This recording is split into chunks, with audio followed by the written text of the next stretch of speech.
ठंड में छत पर सोने वाला गांव। पायल शाम का खाना रसोई में बना रही थी और गुस्से में साथ में बड़बड़ा भी रही थी। पता नहीं इन लोगों को क्या दिक्कत है, एक बात भी समझ में नहीं आती है, हमेशा बस अपनी ही मनमर्जी करनी होती है। अरे फिर हमारा इस घर में रहने का फायदा ही क्या है जब हमारी मर्जी का कुछ चलता ही नहीं है। एक तो इतनी ठंड है, फिर भी इन्हें समझ में नहीं आता। आखिर पायल इतनी ज्यादा गुस्से में क्यों थी, जानने के लिए जरा कहानी में आगे बढ़ते हैं। पायल खाना बनाकर सबको परोसती है। सभी टेबल पर बैठकर साथ में खाना खा रहे थे। चलो चलो, खाना तो खत्म होने वाला है, अब खाना खाते ही सब जल्दी से ऊपर पहुंच जाओ, सोने की तैयारी शुरू करो, आज वैसे ही पहले बहुत देर हो गई है। हाँ मम्मी चिंता मत करो, बस अभी खाना खाकर ऊपर बिस्तर लगा देंगे, मैं और भाभी दोनों मिलकर। ठीक है, पहले हम ऊपर चले जाते हैं, उसके बाद तुम दोनों बिस्तर लेकर ऊपर आ जाना। हाँ जरूर, यही काम रह गया है ना मुझे तो। सभी खाना खा लेते हैं और उसके बाद पायल और रिया दोनों मिलकर छत पर जाकर बिस्तर लगाने लगती हैं। दोनों बिस्तर बिछा ही रही थी तभी वहाँ सामने वाली छत पर, जो उनकी दीवार से बिल्कुल दीवार सटी हुई थी, उनकी पड़ोसन बहू भी वहाँ पर बिस्तर बिछा रही थी। और पायल घर का सारा काम खत्म हो गया? हाँ, सबने खाना पीना खा लिया है, अभी सबका बिस्तर लगा दूंगी, सब लेट जाएंगे, उसके बाद बस बर्तन धोने बचे हैं, जाकर वही धोऊंगी। एक तो इतनी ठंडी ठंडी हवा चल रही है और ठंड में रात को बर्तन धोना बड़ा मुसीबत होता है। इसलिए सर्दी में मैं तो पहले ही काम खत्म कर लेती हूँ, उसके बाद काम करने का मन ही नहीं करता, वो भी ठंडे पानी से। तभी वहाँ पर पायल और नेहा की ससुराल वाले ऊपर आ जाते हैं। अरे शीला आ गई, आज तो तू भी जल्दी छत पर आ गई, लेकिन आज तो बहुत ही ठंडी हवा चल रही है, बड़ी ठंड है, मैं इसीलिए मोटी रजाई लेकर आई हूँ। हाँ सच में बहुत ठंडी हवा चल रही है, हमने भी मोटे कंबल और रजाई निकाल ली है, अब सर्दी बढ़ेगी और मैंने सोचा तेरे और सरला दोनों के साथ मिलकर आज गप्पे लड़ाऊंगी, इसलिए मैं छत पर जल्दी आई। आज मेरे पास तुम्हें बताने के लिए बहुत धमाकेदार खबर है। क्या कहा, सच में? बता फिर तो जल्दी। अरे रुक जा, एक बार सरला को भी छत पर आने दे, वो भी बस आती ही होगी, तब तक मैं अपनी बहू से गर्मा गर्म चाय मंगवा लेती हूँ, छत पर ठंडी ठंडी हवा में चाय पीने का मजा आएगा। दरअसल ये गांव जहाँ पर हर किसी को छत पर सोने की आदत थी, पूरा गांव ही छत पर सोता था। उन सभी को छत पर खुली हवा में सोना बहुत अच्छा लगता था। इस तरह सभी छत पर पहले जाकर थोड़ी बहुत देर बात करने की आदत थी और उसके बाद सभी एक दूसरे से बात करते हुए सो जाते थे।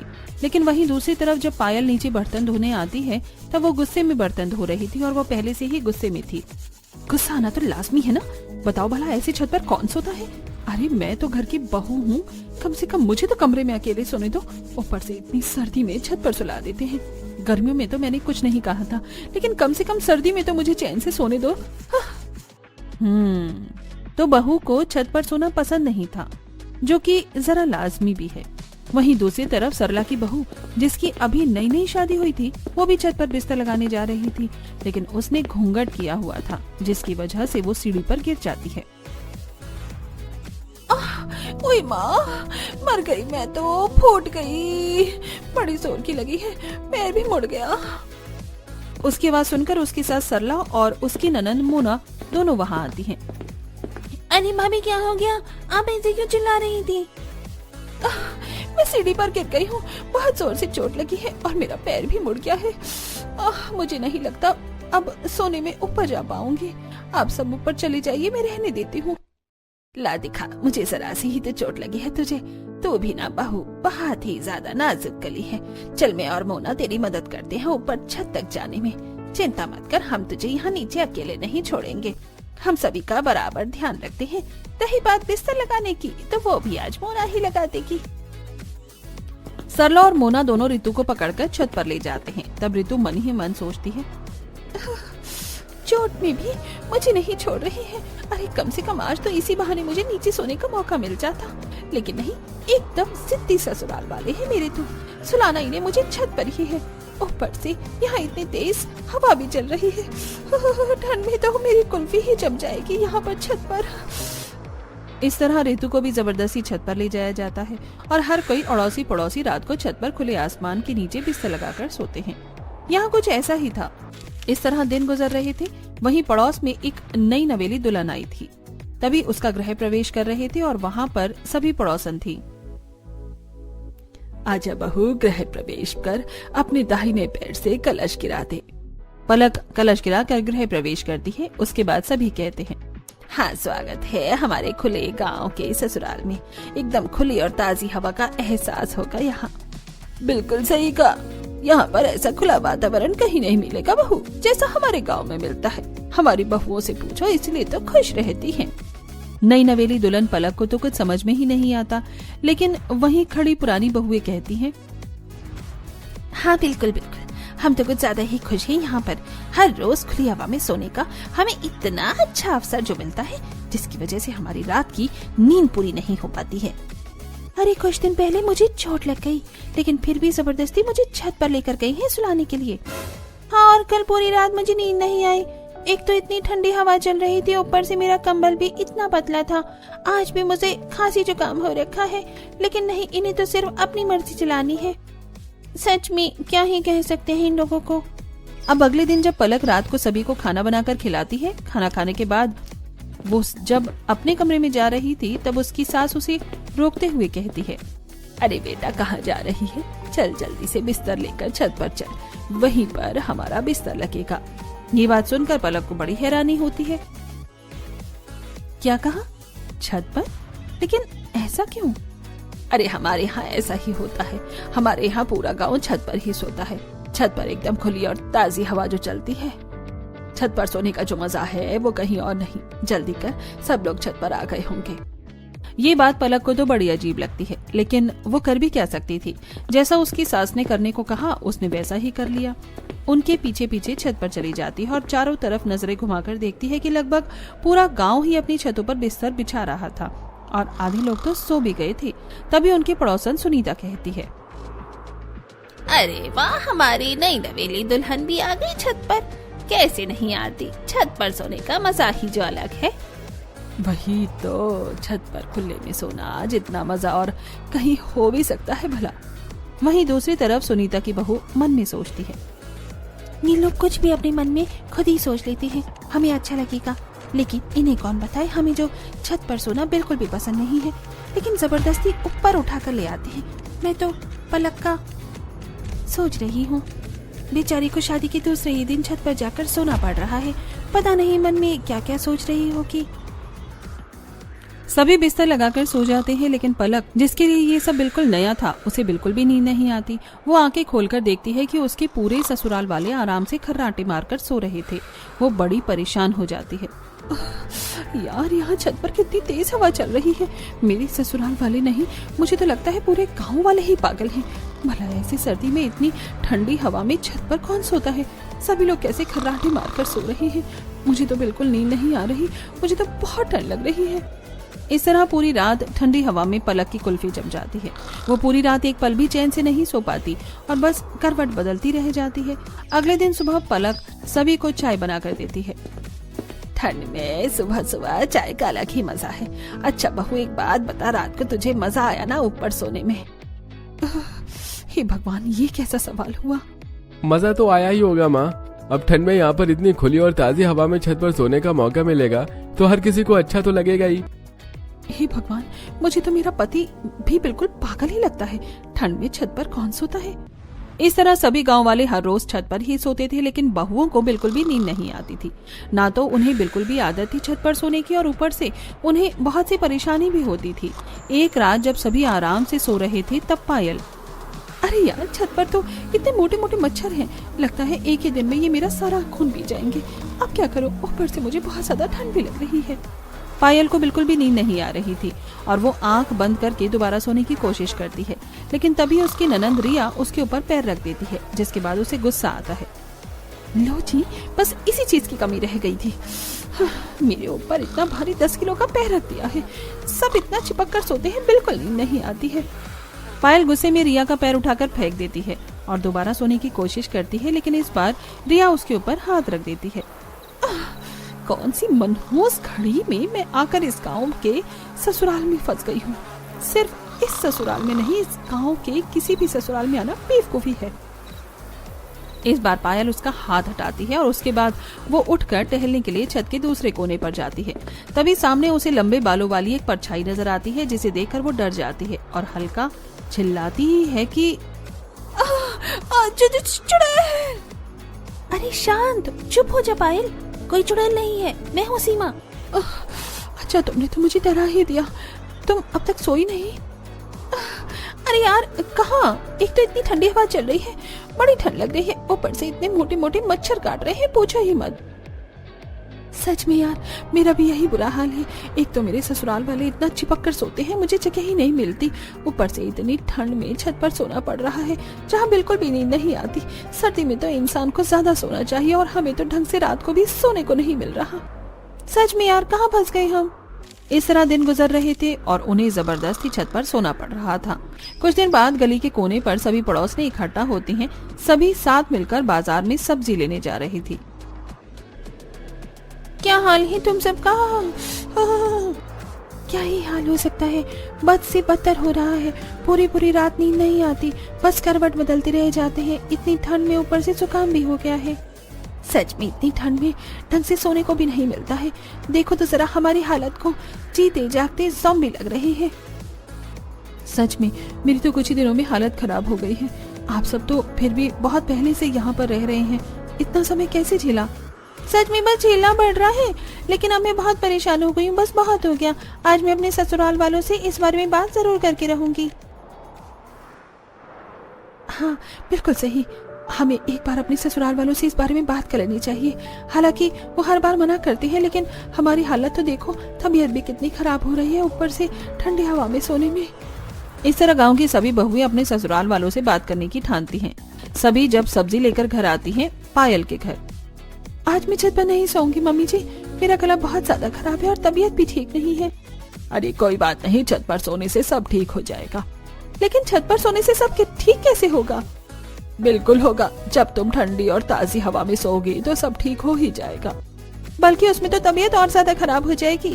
मुझे छत पर नहीं सोना है, मैं नीचे यहाँ अपने कमरे में अकेले से सो जाऊंगी। ऐसे कैसे सो जाओगी? हमारे घर की परंपरा है, हर कोई ऊपर छत पर एक साथ ही सोता है। तुम ऐसे हमारी बात के खिलाफ नहीं जा सकती। चुपचाप जल्दी से शाम का खाना और काम खत्म करो और बिस्तर लेकर ऊपर चली जाओ।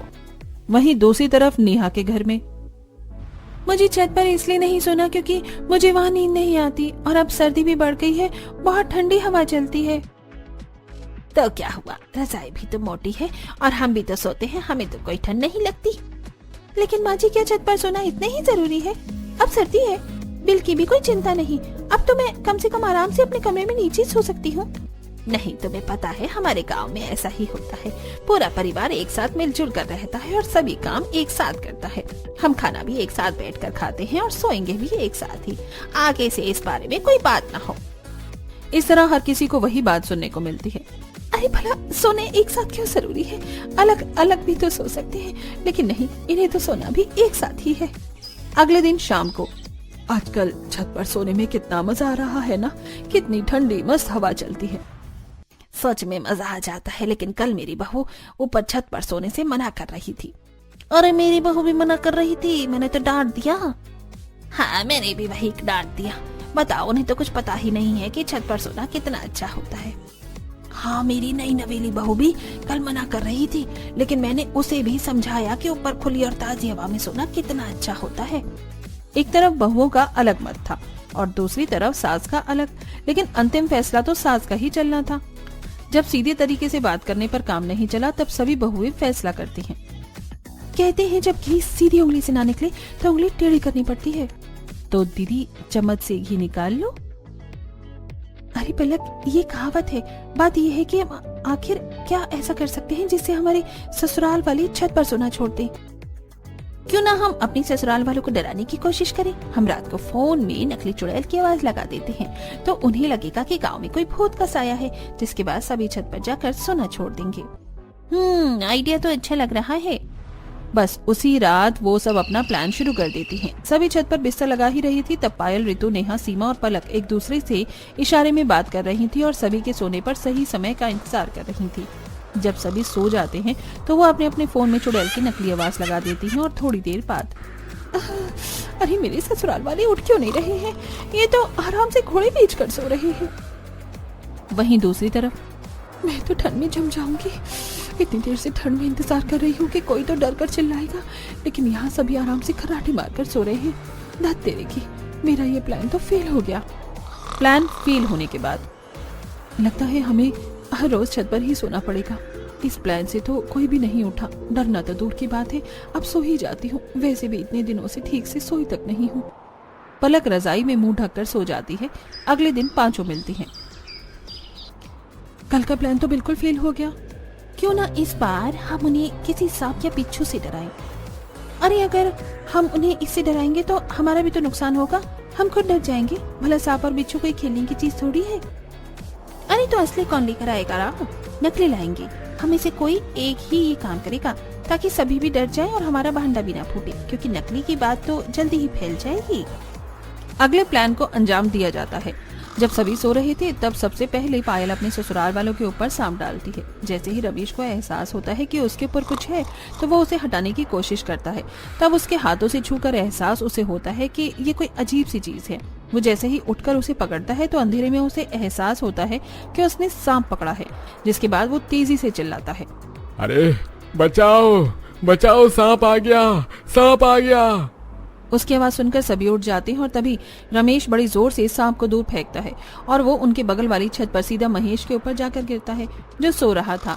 महेश को भी किसी के होने का एहसास होता है और जैसे ही वो देखता है तो वो भी चिल्लाकर उसे दूर फेंक देता है। इसी तरह सभी उठ जाते हैं। और क्या हुआ जी, क्या देखा आपने? अरे मेरे ऊपर सांप आया था, मैंने उसे अभी फेंका है। क्या कहा पापा जी? सांप आ गया? देखा, यहाँ खुले में सोना बिल्कुल भी सेफ नहीं है, बहुत खतरनाक हो सकता है। वहीं बगल वाली छत से महेश भी डरते हुए कहता है, अरे मेरे ऊपर भी सांप आ गया था, मैंने अभी दूर फेंका है।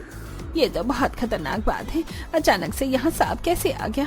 देखो वो कोने में पड़ा है, हमें लाइट जलाकर देखना चाहिए, उसे भगाना चाहिए, नहीं तो खतरनाक हो सकता है। वो सब लाइट जलाकर देखते हैं तो उन्हें पता चलता है कि वो तो नकली सांप था। इसके बाद उन सबको गुस्सा आ जाता है। ऐसा मजाक करते हुए किसी को शर्म नहीं आती? किसने किया है हमारे साथ ऐसा भद्दा मजाक? अरे सच में ये तो बहुत गलत बात है, किसी को ऐसा नहीं करना चाहिए। बताओ कितनी ज्यादा गलत बात है। अगर हमें पता चल गया ना ऐसा मजाक किसने किया है तो हम उसे छोड़ेंगे नहीं। सोते हुए भी कोई किसी को डराना अच्छी बात है क्या? उन पांचों को जब एहसास होता है कि उनका भांडा फूट गया है तब सभी नर्वस होती हुई कहती हैं, सच में आंटी जी आप बिल्कुल सही कह रही हैं। जिसने भी ऐसा मजाक किया है बहुत गलत किया है। हाँ बिल्कुल सही किया। भला ऐसे सब करना भी शोभा देता है क्या? वही तो बहुत गलत बात थी। ये तो शुक्र है कि असली सांप नहीं था, लेकिन अगर असली सांप छत पर आ जाता तो कितना गलत हो जाता। हमें ऐसे बाहर खुले में नहीं सोना चाहिए, थोड़ा सावधानी रखनी चाहिए। हाँ चलो, शुक्र था कि यह असली सांप नहीं था और असली सांप आएगा भी नहीं। चिंता मत करो, हम इतने सालों से छत पर सो रहे हैं, आज तक ऐसा कुछ भी नहीं हुआ। बस किसी मूर्ख इंसान ने नकली सांप फेंक कर भद्दा मजाक किया है। यहाँ असली सांप वगैरह कुछ भी नहीं आने वाला, सब आराम से सो जाओ। इस तरह सभी अगल बगल में छत पर एक दूसरे को समझाकर और बात करते हुए वापस से सो जाते हैं। फिर से पायल भीड़ में सोते हुए सोचती है, अब इतनी ठंड में छत पर ही सोना होगा। हे भगवान, मेरा तो दूसरा प्लान भी फेल हो गया। मुझे तो लगता है बुढ़ापे तक मुझे छत पर ही सोना होगा। तभी रिया अपना पर पायल पैर रख देती है। हाँ बस इसकी और कमी बाकी थी। इस तरह उन सभी ने अब हार मान ली और उनके ससुराल वाले यानी पूरा ही गांव छत पर सोना नहीं छोड़ सकता था। लेकिन वहीं दूसरी तरफ हर किसी की अब तबीयत कुछ ज्यादा ही खराब हो रही थी। अरे मुझे तो इतनी ज्यादा खांसी हो रही है, समझ नहीं आ रहा क्या हो रहा है। अरे मुझे खुद खांसी जुकाम हो रहा है, पता नहीं क्या है। गांव में लगभग सभी को एहसास हो रहा है। आप मेरी बात मानिए चाहे मत मानिए, लेकिन ये सब ऊपर छत पर सोने की वजह से ही हो रहा है। इतनी ठंडी हवा में हम छत पर सोएंगे तो तबीयत खराब होगी ही। नहीं, हम हर साल सर्दी में छत पर ही सोते थे, लेकिन पहले तो कभी ऐसा नहीं हुआ। हवा की वजह से ऐसा नहीं हो रहा है और थोड़ा बहुत तो हर सर्दी में होता ही है। इसकी वजह से हम खुली ताजी हवा में सोना कैसे छोड़ सकते हैं। वहीं दूसरी तरफ सीमा के घर में सबकी हालत खराब थी। अरे मुझे तो बुखार भी हो गया है, पता नहीं कैसा सर्दी का मौसम आता है, हर बार बीमार करके जाता है। मैं कह रही हूँ सब ऊपर छत पर ठंडी हवा में सोने से हो रहा है। ऐसा नहीं है, हम इतने समय से छत पर सो रहे हैं और मैं भी तो छत पर सोता हूँ, लेकिन मैं तो बिल्कुल ठीक हूँ, मुझे कुछ नहीं हुआ। सीमा की सास की तबीयत तो खराब ही थी, लेकिन उसके बच्चे की भी तबीयत खराब हो रही थी। फिर भी कोई समझने को तैयार नहीं था। बेटा ये बुखार की दवाई पी लो वरना तबीयत ज्यादा खराब हो जाएगी। नहीं मम्मी, दवाई बहुत ज्यादा कड़वी है, मुझे पसंद नहीं है।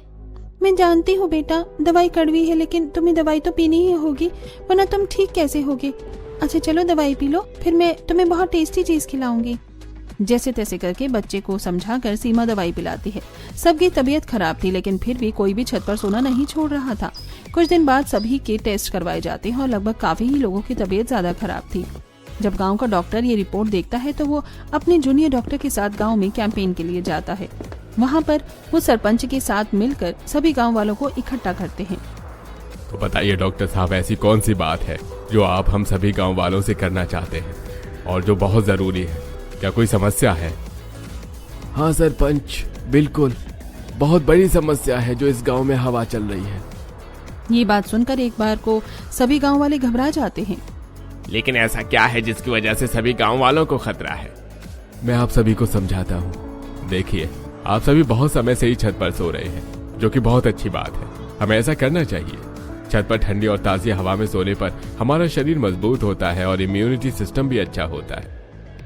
अरे बिल्कुल सही कहा डॉक्टर आपने, इसीलिए तो हम सभी पूरा गांव मिलकर छत पर रात को सोते हैं। वहीं दूसरी तरफ बहू वाला ग्रुप, ये डॉक्टर सटिया गया है क्या? हमारी मुसीबत कम करने की बजाय बढ़ा रहा है। डॉक्टर आगे अपनी बात कहते हैं। हाँ बिल्कुल, हमारे पूर्वज भी पहले छत पर सोते थे, क्योंकि पहले बहुत सारे पेड़ पौधे होते थे, खुली हवा होती थी। पहले इतनी गाड़ियां और टेक्नोलॉजी भी नहीं थी, लेकिन अब धीरे धीरे जमाना बदलने लगा है, टेक्नोलॉजी होने लगी है। अब घर में हर फ्रिज, एसी, टीवी और बहुत सी बाइक और गाड़ियां भी हैं, जिसकी वजह से हवा दिन ब दिन दूषित होती जा रही है। खासकर सर्दियों के मौसम में, जिस समय पराली भी बहुत ज्यादा जलती है, जो कि पॉल्यूशन का बहुत बड़ा कारण है। अरे बिल्कुल सही कहा आपने, लेकिन इन सब बातों का क्या तात्पर्य है? इन सभी बातों का तात्पर्य है कि अब जो आज की हवा है वो पहले के जमाने की तरह बिल्कुल शुद्ध और ताजी नहीं रही, जिसकी वजह से हमारे शरीर में बहुत गंदी हवा जाती है। दिन में तो हमारी मजबूरी होती है घर के बाहर जाकर खेतों में काम करना या हमारा नौकरी करना, लेकिन रात को आप सभी की ऐसी कौन सी मजबूरी है जो आप सब छत पर सोकर इतनी गंदी हवा को अपने शरीर के अंदर लेकर जा रहे हैं? रात को तो हमारा शरीर रेस्ट करता है, सारी गंदी हवा को बाहर निकालता है, लेकिन आप सभी उसे रेस्ट देने के बजाय वही गंदी पोल्यूशन वाली हवा में सोकर अपने शरीर को और दूषित कर रहे हैं। ये बात सुनकर सभी गांव वाले हैरान हो जाते हैं और समझने की कोशिश करते हैं कि आखिर डॉक्टर सच में उनसे क्या कहना चाह रहे थे। देखिए, इसीलिए आधे से ज्यादा गांव बीमार हो रहा है। हर किसी को खांसी, जुकाम, गला खराब हो रहा है, ये सब पोल्यूशन की वजह से। जब मैंने आप सभी की रिपोर्ट को चेक किया और मुझे इसका कारण पता चला, तो मैंने जल्दी से फैसला किया कि आप सभी को इस बारे में बताया जाए। देखिए, ये सोच अच्छी है कि खुली और ताजी हवा में सोना चाहिए, लेकिन आजकल वो खुली और ताजी हवा है कहाँ? पहले के जमाने में पोल्यूशन नहीं था तो सब शुद्ध था, लेकिन आजकल आप वाकिफ हैं कि सब सच्चाई से। तो फिर इतना बड़ा खतरा क्यों मोल लेना, जिसकी वजह से हमारी तबीयत खराब होती है और ये हमारे स्वास्थ्य के लिए बहुत हानिकारक है। अरे बिल्कुल सही कहा डॉक्टर ने। तो आप सभी गांव वाले अगर अपने स्वास्थ्य को सही करना चाहते हैं तो सर्दियों में खासकर छत पर न सोया जाए, तभी पोल्यूशन ज्यादा होता है और गर्मी में इतनी परेशानी नहीं होती। अरे तो गांव वालों, सभी ध्यान से सुनो। हमारी पुरानी जो प्रथा थी छत पर सोने की, वो पुराने जमाने के हिसाब से ठीक थी, लेकिन बदलते समय के हिसाब से और बढ़ते पोल्यूशन की वजह से अब हमें फैसला लेंगे कि छत पर कोई न सोए, खासकर सर्दियों में। सभी अपने परिवार के साथ अब नीचे अपने कमरों में ही सोएंगे। इस तरीके से ऑफिशियली ये गांव के सरपंच द्वारा निर्धारित हो जाता है। सभी गांव वालों को भी ये बात समझ आ जाती है और वो भी छत पर सोने का फैसला छोड़ देते हैं। सभी डॉक्टर के पास जाकर धन्यवाद करती हैं। हमें खुशी है कि हमारी बात सुनने के बाद आपने सभी को समझाने का निर्णय लिया। हमारी मदद करने के लिए आपका बहुत बहुत शुक्रिया। ये तो मेरा फर्ज है, एक डॉक्टर का फर्ज है सबकी जान बचाना और उन्हें सभी सही चीज से अवगत कराना। जब मुझे पता चला कि तबीयत खराब होने के बाद भी कोई नहीं मान रहा है और ये बहुत खतरनाक भी है, तो मेरा मन नहीं माना पीछे हटने का। मैंने निर्णय लिया कि सभी को अगर इस बारे में समझाया जाए। सच में हम सभी इन्हें समझा कर परेशान हो गए थे, लेकिन कोई हमारी बात समझने को तैयार ही नहीं था। आपकी वजह से गांव की ये समस्या सॉल्व हो गई है। वो सभी डॉक्टर को धन्यवाद करती हैं और डॉक्टर वहां से चला जाता है। उन्हीं के कहने पर डॉक्टर सभी को समझाने आया था। अब इस तरह उन सभी को भी ठंड में छत पर सोने से छुटकारा मिल जाता है और अब गाँववासी अपने परिवार के साथ नीचे अपने अपने कमरों में ही सोते हैं।